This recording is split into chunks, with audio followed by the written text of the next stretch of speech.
सहकारिता से समृद्धि का जो संकल्प है वो अपने आप में निराला है। सहकारिता गरीब और मध्यम वर्ग के लोगों को आर्थिक सुरक्षा प्रदान करता है। सहकारिता में व्यक्ति सामाजिक और सांस्कृतिक उद्देश्यों की पूर्ति के लिए मिलकर काम करता है। सहकारी संस्थाएं लोकतांत्रिक सिद्धांतों पर आधारित होती हैं, जहां प्रत्येक सदस्य को के समान अधिकार और जिम्मेदारियां मिलती हैं। इसके लिए हम अधिक से अधिक लोगों को सहकारिता से जोड़ने के लिए सहकार सदस्यता अभियान चला रहे हैं। यह अभियान हमारा 2 अक्टूबर से 15 अक्टूबर 2025 तक चलने वाला है। यह अभियान राज्य के सभी जिलों में एक साथ संचालित होगा। और मैं आपको एक और बताना चाहता हूं कि आपने देखा है पड़ोसी राज्य हमारा गुजरात है, महाराष्ट्र है, वहां सहकारिता के क्षेत्र में बहुत बड़े काम हुए हैं। और मैं हमेशा में कहता हूं सहकारिता से रोजगार भी मिलता है, सहकारिता से हमारे परिवार की आर्थिक स्थिति मजबूत भी होती है। आपने देखा होगा कि अन्न पैदा करने वाला कौन होता है? अन्न कौन पैदा करता है? किसान पैदा करता है। दलहन कौन पैदा करता है? तिलहन कौन पैदा करता है? दूध कौन पैदा करता है? मसाले कौन पैदा करता है? कपास कौन पैदा करता है? मैं आपसे यही कहना चाहता हूं मेरे बहनों कि जो फायदा किसान को मिलना चाहिए था सहकारिता के माध्यम से, वो फायदा हमें नहीं मिला। आज हम देखते हैं हमारी माता बहनें गांव में कितनी बड़ी संख्या में रहती हैं। क्या वो किसी रोजगार से जुड़ी हुई हैं? इसीलिए मैं आपसे कहूंगा कि ये सहकारिता से समृद्धि नारा नहीं है। ये उन किसानों के लिए आपने देखा है कि खेती आज किसान की अगर अकेली खेती है तो उससे किसान का परिवार नहीं चल पाता है। किसान के लिए साइड में कुछ ना कुछ दूसरा काम अगर होगा तो हमारे किसान की समृद्धि होगी। हमारा पशुपालन किसान की अर्थव्यवस्था को सुधारने का काम करता है। इसी तरह से सहकारिता हमारे किसान की समृद्धि का एक रास्ता है। अगर हमारा किसान उस सहकारिता की समृद्धि के रास्ता को अपनाएगा तो हमारा किसान खुशहाल होगा। लेकिन हमने देखा है लंबे समय से कांग्रेस का जो सहकारिता के ऊपर फोकस रहा है, क्योंकि लंबे समय कांग्रेस का राज रहा है और कांग्रेस का राज रहा है, उन्होंने सहकारिता क्षेत्र को भ्रष्टाचार का अड्डा बना दिया। और मैं आपसे इसलिए कहना चाहता हूं, इस भ्रष्टाचार के अड्डे को आज दशहरा है, इसको आज खत्म करना है कि कोई भी भ्रष्टाचारी आदमी उसको किसी भी तरह से सहकारिता के अंदर नहीं होना चाहिए। क्योंकि सहकारिता में जितना होता है, और ये सदस्यता अभियान हमने खोला है, क्यों खोला है? वो सदस्य ही नहीं बनाने देना चाहते हैं। और जब वो भ्रष्टाचार करते हैं तो उसका सेक्रेटरी उससे 4 कदम आगे चला जाता है। मैं मेरे भाई और बहनों में कहना चाहता हूं, आप सभी से, राजस्थान के सभी किसान भाइयों से कहना चाहता हूं, लगातार देश के यशस्वी प्रधानमंत्री नरेंद्र मोदी जी के नेतृत्व में हम किसान के लिए लगातार हम काम कर रहे हैं। किसान के लिए सबसे ज्यादा बजट देश के यशस्वी प्रधानमंत्री नरेंद्र मोदी जी ने दिया। हम हर माध्यम से किसान को, क्योंकि अगर देश की आर्थिक व्यवस्था में किसान की आर्थिक व्यवस्था सुधरती है तो निश्चित रूप से हमारे देश की आर्थिक व्यवस्था सुधरती है, प्रदेश की आर्थिक व्यवस्था सुधरती है। हमने इसलिए कहा, अभी हमारे गौपालन मंत्री कह रहे थे कि हमने 1 लाख रुपए गौपालक क्रेडिट कार्ड हमने दिया है। ऐसे ही नहीं दिया, हमने इसलिए दिया है कि किसान क्रेडिट कार्ड जब बनवाता है तो उसमें उसका 4% 3% जो ब्याज जाता है, ये हमने निःशुल्क दिया है। और निःशुल्क इसलिए दिया है कि हमारा किसान गाय भैंस खरीदे, डेयरी से जुड़े, हमारी माता बहनें और डेयरी से जुड़ करके हमारे किसान की समृद्धि कैसे हो सके।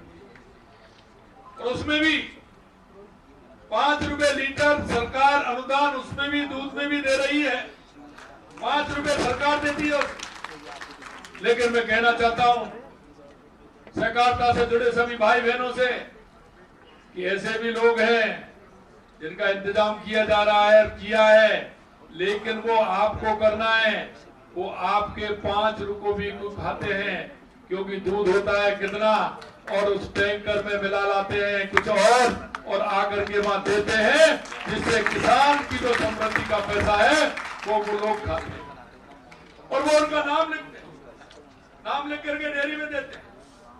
ऐसे लोगों से हमें बचना है और ऐसे लोगों को पकड़वाना भी है और जेल की सलाखों के पीछे डालना है, ये भी आप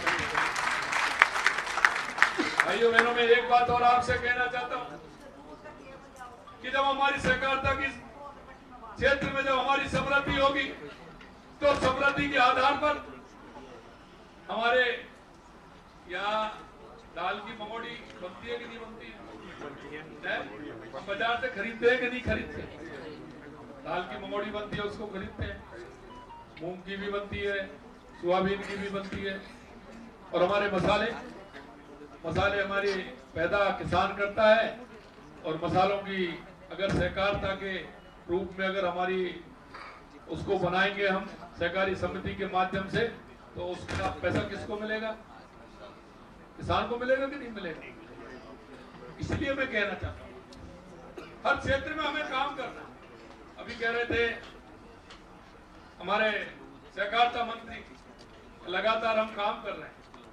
मेरे भाई और बहनों, उस काम में आपका सहयोग बहुत आवश्यक है। हम गोदाम भी बना रहे हैं और गोदाम इसलिए बना रहे हैं, आपके यहाँ जीरा पैदा होता है, कहीं धनिया पैदा होता है, कहीं सौंफ पैदा होती है।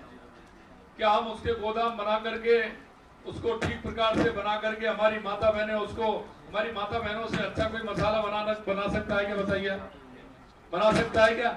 मशीन लगाइए, उसमें से पूरा साफ करिए, साफ करके उसकी पैकिंग करिए, वो पैकिंग हुआ मसाला आपके बाजार में आप जो बेचते हैं और वो ले जाते हैं, उससे 1.5 गुना बिकता है कि नहीं बिकता है? ये बताइए मेरे को। क्या हम सहकारिता के माध्यम से हमारी माता बहनों को जोड़ करके उनको सशक्त नहीं कर सकते? हमको उनको सशक्त करना चाहिए।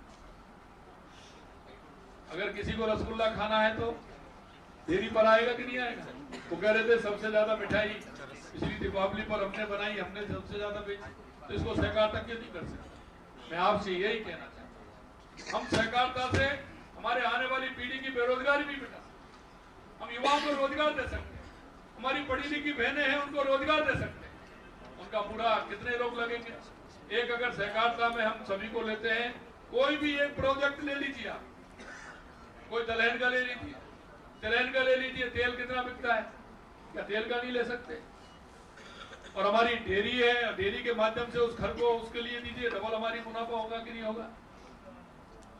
कहीं ना कहीं हम पशु आहार संयंत्र में भी उसको काम में ले सकते हैं, पशु आहार संयंत्र भी हमारी सहकारी समिति लगा सकती है।